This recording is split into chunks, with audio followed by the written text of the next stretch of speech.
आपको पहले कथा में कहा है, एक शमी का पौधा, बेलपत्री का पौधा, आंवले का पौधा, पीपल का पौधा, बट का पौधा, ये सारे जो पौधों का वर्णन हमने पहले की कथाओं में करा है, उसको जरा ध्यान से सुनना, जरा ध्यान देकर उसका स्मरण करना। हमने पहले भी कहा इस चीज को कि बेलपत्री के पेड़ के नीचे या शमी के पेड़ के नीचे साधारणता नहीं है।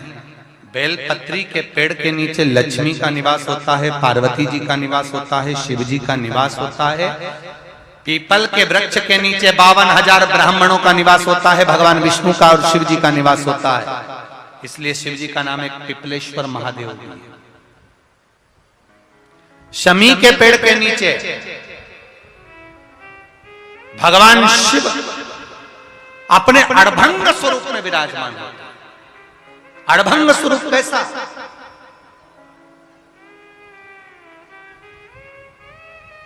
हम क्यों कहते हैं कि आप लोगों को भी पहले कहा, शमी का जो पत्ता होता है, देखा है शमी का जो पत्ता होता है, हम पहले भी कथा में कहा है, जो व्यक्ति मदिरा में डूबा रहता है, नशे में डूबा रहता है, जो व्यक्ति बहुत ज्यादा मात्रा में ये तंबाकू, गुटखा या पाउच आदि खाता रहता है और उसका गुटखा पाउच छूटने को ही तैयार नहीं होता, वो बेचारा प्रयास करता है, ऐसा नहीं है कि नहीं करता।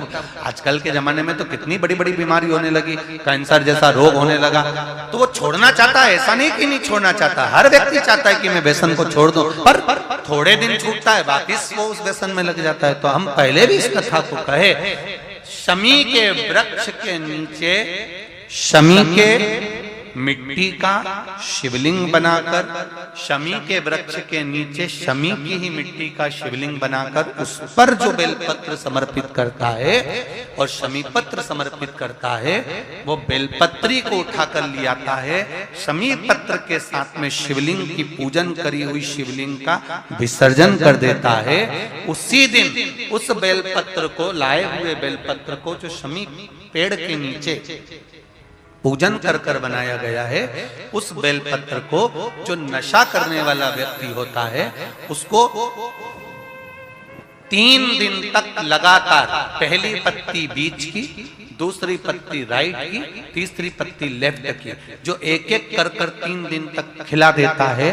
3 या 4 बार अगर प्रयोग कर लिया तो ये निश्चित है दूसरी बार वो नशे में धुत नहीं होगा, ये निश्चित।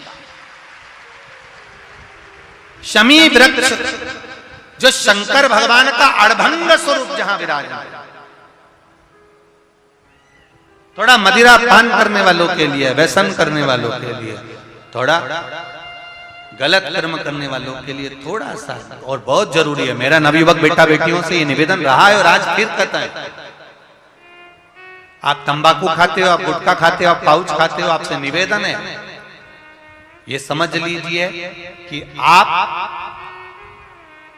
मौत की सीढ़ी पर अपना पांव रखना प्रारंभ कर दिए हो और मौत की सीढ़ी पर पांव रखा और कभी भी कोई बड़ी बीमारी आपको किसी भी समय पर घेर सकती है। एक बात बहुत ध्यान से उतारना, मेरे बेटा बेटियों से निवेदन, नवयुवक बच्चों से निवेदन, युवान बेटा बेटियों से निवेदन है, हम सुपारी खाते हैं या कोई सामान खाते हैं, बार बार हमारा गाल कटता जाता है, फिर ठीक होता है, फिर कटता है, फिर ठीक होता है, फिर कटता है। दांत में, जबड़े पर और गाल में झार झार सी पड़ने लगती है।